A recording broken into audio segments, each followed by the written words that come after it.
April 2 is fast approaching, and with it are Trump's tariffs. This is the beginning of Liberation Day in America. Whatever they tax us, we will tax them.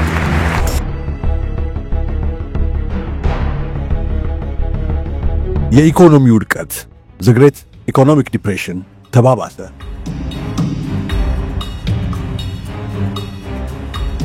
ይህ ጦሰኛ የኢኮኖሚ ቀውስ ፖለቲካዊ አለመረጋጋትን በመጎንቆሉ ሁለተኛውን የዓለም ጦርነት ሊያዋልድ ችሏል። ከዚያ በኋላ የዓለም ንግድ ድርጅት በመቋቋም ላለፉት 80 ዓመታት የንግድ መቆራቆሶችን እዚህም እዚያም ቢያገረሹም የከፋ ቀውስ ሳያስከትሉ ሊፈቱ ችለዋል። የትራምፕ አስተዳደር ይህን የንግድ ሥርዓት ነው ያዛባና ዓለማችንን ወደ አልተፈለገ ኢኮኖሚያዊ ግብግብ እየወሰደ ያለው። የአሜሪካ ጃፓን የንግድ ውጥረት ከ1980 እስከ 1990ዎቹ፣ የአሜሪካ ቻይና የንግድ ጦርነት 2018 እስካሁን፣ የአሜሪካና የአውሮፓ ህብረት የንግድ ውዝግቦች መነሻ መከተል፣ በተለይ ለቦይንግና ኤርባስ የሚደረጉ ድጎማዎች፣ በብረት ንግድ ላይ የተጣሉ ታሪፎችና ዲጂታል ታክሶች ይገኙበታል። ሩሲያ 2014 ላይ ክሪሚያን በወረራ ከተቆጣጠረችና በዩክሬን ላይ ጦርነት ከከፈተች በኋላ በአውሮፓ፣ በአሜሪካ፣ በካናዳ፣ በሌሎች ሀያላን ሀገራት 26000 ማዕቀብ ተጥሎባት እሷም የአጸፋ እርምጃ ወስዳለች። የዩናይትድ ኪንግደም ከአውሮፓ ህብረት መነጠል በታሪፍ በአሳ ማጥመድ መብትና በንግድ እንቅፋት ላይ አለመግባባቶችን አስከትሎ እንደነበረ አይዘነጋም። የፕሬዝዳንት ትራምፕ የንግድ ታሪፍ ሌሎች ሀገራትን ለአጸፋ እርምጃ በመጋበዝ የንግድ ጦርነትን ለኩሷል። በዚህ የተነሳ በዓለም አቀፍ ደረጃ ኢኮኖሚያዊ ውጥረት ተከስቷል። የሀገራት ግንኙነት ሻክሯል።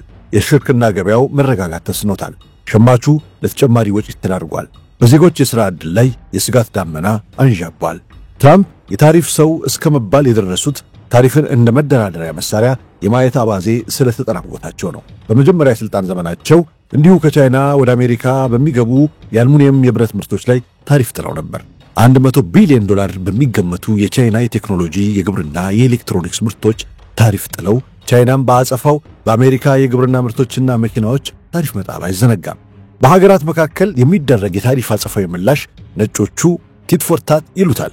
በሸማቾች ላይ የዋጋ ጭማሪና የዓለም አቀፍ የአቅርቦት ሰንሰለቶችን እንዲያስተጓጉል አድርጓል። ከውጭ በሚገቡ ግብአቶች ወይንም ጥሬ ዕቃዎች የሚያመርቱ የአሜሪካ ፋብሪካዎች ለተጨማሪ ወጪ ከመዳረጋቸው ባሻገር ምርቶቻቸው ወደ ገበያ ሲገቡ ውድ ስለሚሆኑ ገዢ አያገኙም። በዚህ የተነሳ ፋብሪካዎቹ ለኪሳራ ይዳረጋሉ፣ ሰራተኛ ይበትናሉ። ከሁሉም የከፋው የታሪፍ መዘዝ በገበያ ላይ እርግጠኛ አለመሆን፣ የሽርክና ገበያ መዋዠቅና ኢንቨስተሮች በገበያው ላይ እምነት ስለማይኖራቸው ተጨማሪ ሀብት እንዳያፈሱ ከማድረጉ ባሻገር ያፈሰሱትን ሀብት ለመሰብሰብ ይገደዳሉ። በዚህ ጊዜ የኢኮኖሚያዊ እድገት ማሽቆልቆል ይከሰታል። በፕሬዝዳንት ትራምፕ የመጀመሪያው የሥልጣን ዘመናቸው በአሜሪካና በቻይና መካከል በቀሰቀሱት የንግድ ጦርነት የዓለማችን የሀገር ውስጥ ምርት በ1% እንዲቀንስ ምክንያት ሆኗል። ለአሜሪካ ኢንዱስትሪዎች የገበያ ከለላ ለመስጠት በሚል በትራምፕ የሚጣሉ ታሪፎች የንግድ ጦርነት ከመቀስቀሳቸው ባሻገር የዓለም ኢኮኖሚ እንዲቀዛቀዝ፣ ዜጎች ሥራ እንዲያጡና የዋጋ ግሽበት እንዲከሰት እያደረገ ይገኛል። This is the beginning of Liberation Day in America. ፕሬዝዳንት ትራምፕ ወደ ነጩ ቤተ መንግሥት ከተመለሱ በኋላ ዓለም እየተመሰቃቀለች ነው። የመረጧቸው አሜሪካውያን ሳይቀር ከሥራ እየተቀነሱ ይገኛሉ። ወዳጅ ሀገራትን በታሪፍና በአፍላፊ ባላንጣ እያደረጓቸው ነው። በጎረቤትና በአሜሪካ ወዳጅ ካናዳና ሜክሲኮ ላይ በከፊል ታሪፍ የጣሉ ሲሆን 200% ታሪፍ እንደሚጥሉ እያንገራገሩ ነው። ይህ አልበቃ ብሏቸው ካናዳ የአሜሪካ 51ኛ ግዛት እንደሚያደርጓት ሲናገሩ መደመጣቸው በካናዳ ቁጣ ቀስቅሷል። ታይቶም ሆነ ተሰምቶ በማይታወቅ ሁኔታ የካናዳን ብሔርተኝነት እንደ አዲስ ለመቀጣጠሉ መግፊኤ ምክንያት ሆኗል። በዚሁ የተበሳጩ ካናዳውያን በአሜሪካ ምርቶች ላይ አድማ እየመቱ ይገኛሉ። በአሜሪካ ምርቶች ላይ አጸፋዊ ታሪፍ እየጣሉ ነው። በዚህ የተነሳ የሽርክና ገበያው ወርዶ ተፈጥፍጧል። የዋጋ ግሽበቱና የኑሮ ውድነቱ አሜሪካውያንን እያስጨነቀ እያሳሰበ ይገኛል። ካሁኑ የትራምፕ ደጋፊዎችና መራጮች ቁጣቸውን እየገለጹ ነው።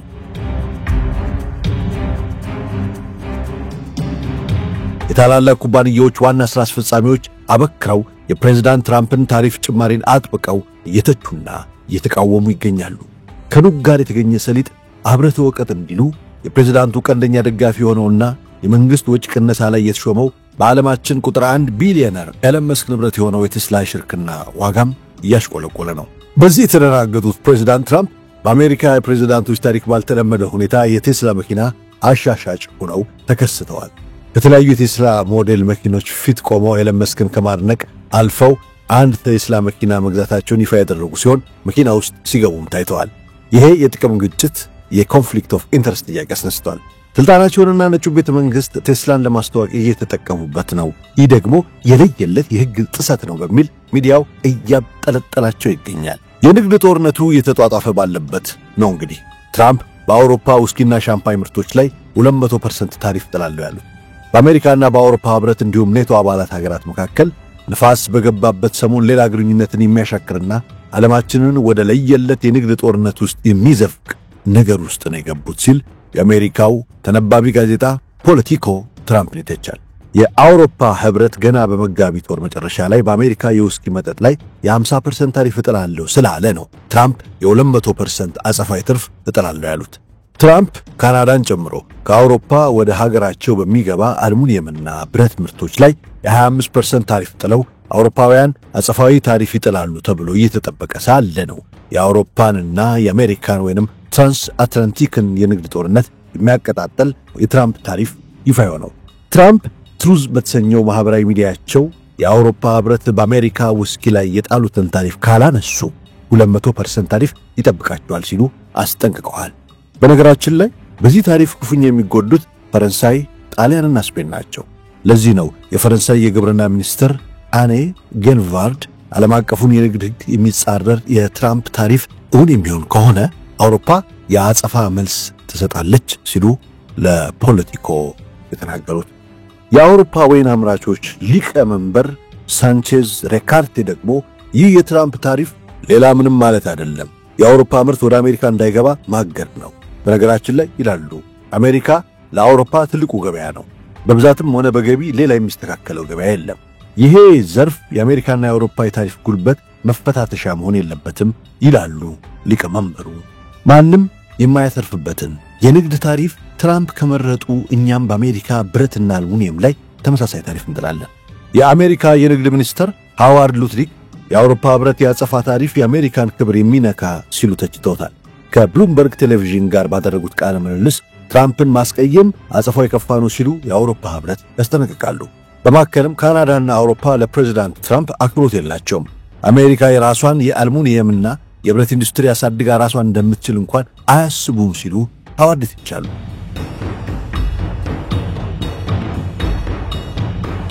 የቤልጅየም ምክር ቤት ኃላፊ ካትሪን ቫን ብሬምት የተከበሩ ፕሬዝዳንት ትራምፕ ግዴሎትም አይጨነቁ፣ እኛ የራሳችንን ወይን እንጠጣለን ሲሉ በኤክስ ገጻቸው ተሳልቀዋል።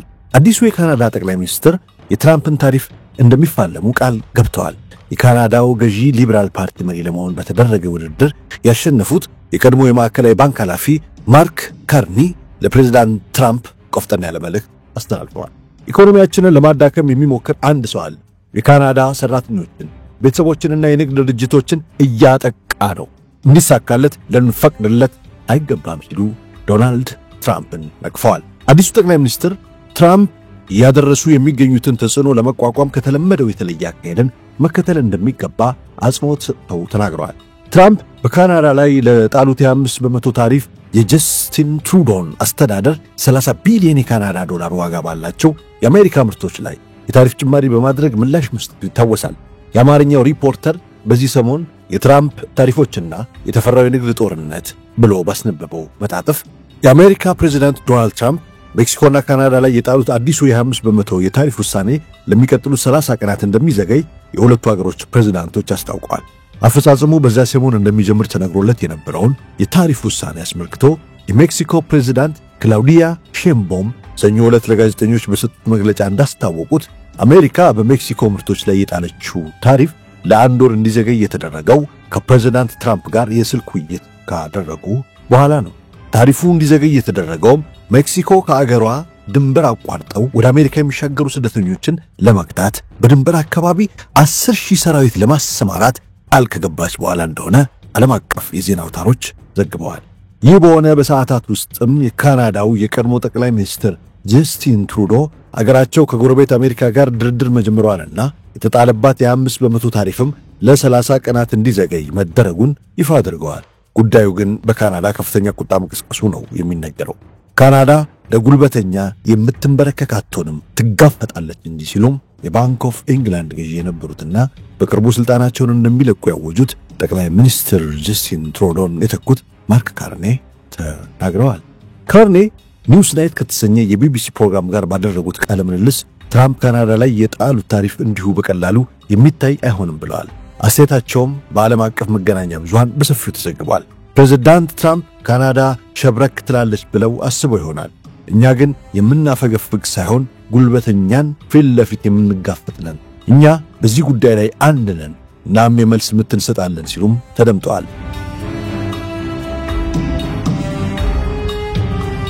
የቀድሞ የካናዳ ጠቅላይ ሚኒስትር ትሩዶ ስልጣናቸውን ከማስረከባቸው በፊት በሰጡት መግለጫ ካናዳውያን በመጪዎቹ ቀናትና ሳምንታት አስቸጋሪ ጊዜያትን ያሳልፋሉ ብለው ነበር።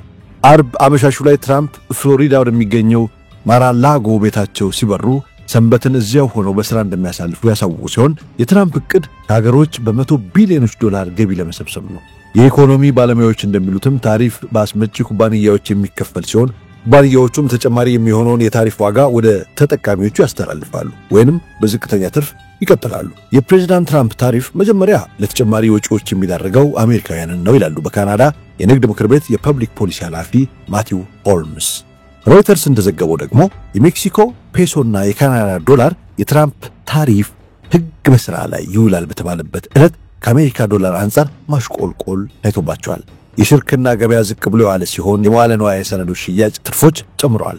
እንደ ትራምፕ አባባል የአሜሪካን ድንበሮች እየጣሱ የሚገቡትን ስደተኞችንና ፌንታኒል፣ ይህ ኃይለኝነቱ ከሄሮይን 50 እጥፍ የሚበልጥ አደንዛዥ ዕፅ ነው። ፌንታኒል ማለት የተሰኘ ንጥረ ነገር ለማስቆም ካናዳና ሜክሲኮ አበክረው መስራት ይኖርባቸዋል።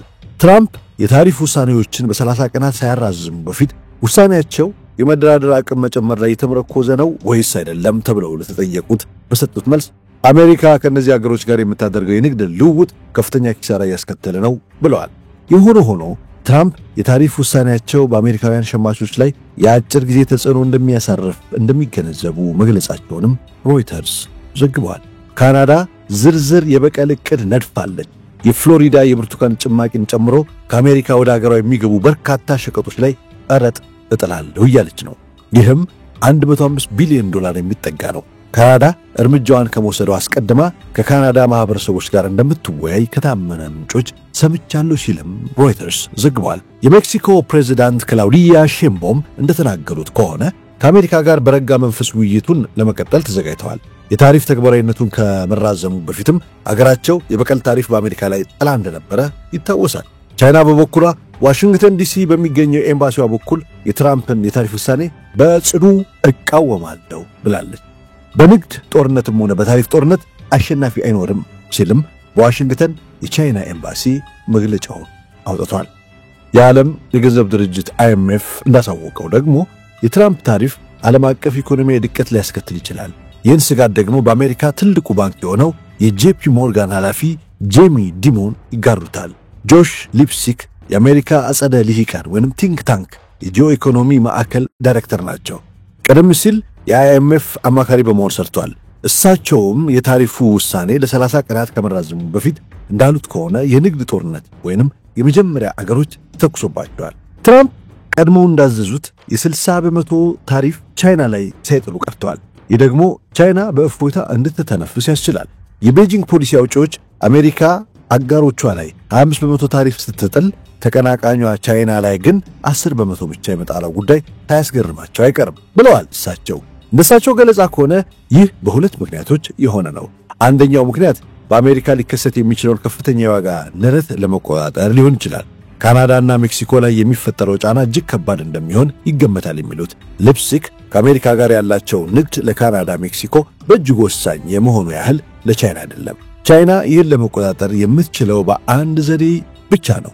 ይህም የገንዘቧን የምንዛሪ ዋጋ ዝቅ በማድረግ በሳምንት ውስጥ የዩዋን እንቅስቃሴ እየጎላ ነው። የገንዘብ ምንዛሪ ዋጋን በማስተካከል ቻይና በታሪፍ ምክንያት የሚመጣውን ጭማሪ ትቋቋማለች። ቻይና ይህ ከተሳካላት የበቀል እርምጃዋን በለሆሳስ እያካሄደች ጮክ ብላ ድል የምትለውን ለዓለም ታውጃለች ሲሉ አክለዋል። ማሪያ ፈርናንዳ ቦዞምስኪ በዚሁ በአትላንቲክ ካውንስል የተጽዕኖና ትግበራ ዳይሬክተር ናቸው። እኚህ ምሁር እንደሚሉት ከሆነ የትራምፕ እርምጃ ለሜክሲኮ ኢኮኖሚያዊ ቡጢ ነው። ምሁሯ እንደሚናገሩት ትራምፕ ሜክሲኮ ይጥሉት የነበረው የ25% ታሪፍ ወደ ሀገራቸው የሚደረግን ስደት ማስቆም ብለው ከያዙት እቅድ ተጻራሪ ነው። ይህን ሙግታቸውን ሲያብራሩም ይህ የትራምፕ ፖሊሲ የሜክሲኮን ፔሶ የምንዛሪ አቅም ደካማ ከማድረጉን ባሻገር የአገሪቱን ኢኮኖሚም ሊያሽመደምረው ይችላል። USMCA የተሰኘው በአሜሪካ በሜክሲኮና በካናዳ መካከል የተፈጠረውን የትብብር ማዕቀፍ ይጎዳል ይላሉ ፈርናንዳ ቦዞምስኪ። በትብብሩ ምክንያት የተፈጠረ የኢኮኖሚያዊ እድገትና የእርስ በርስ መደጋገፍ ኢንተርዲፔንደንስ በፍጥነት የሚሸረሸርም ይሆናል ባይ ናቸው። በመካከላቸው የተገነባው የአቅርቦት ሰንሰለትም ይበጣጠሳል ሲሉ ነው ምሁሯ ስጋታቸውን የሚያስረዱት። የአሜሪካና የሜክሲኮ የኢኮኖሚ ትብብር በደህንነት ስጋት ዙሪያ ሲያጠነጥን ይህ በ10 ዓመታት ውስጥ የመጀመሪያው ነው ሲሉም አስተዋውቀዋል። ጆሴፍ ዌብስተር በካውንስሉ የኢነርጂ ማዕከል አንጋፋ ባለሙያ ናቸው። ትራምፕ በሌሎች የካናዳ ሸቀጦች ላይ 25% ታሪፍ ቢጥሉም በኢነርጂ ምርቶች ላይ የተጣለው ግን 10% ነው ይላሉ። የታሪፍ ተግባራዊ ከተደረገ ተጽዕኖው የሚወሰነው ታሪፉ በሥራ ላይ በሚቆይበት ጊዜ ብሎም ለኢነርጂ ምርቶች በተሰጠው ፍቺ ላይ ይሆናል ባይ ናቸው እኚህ ምሁር።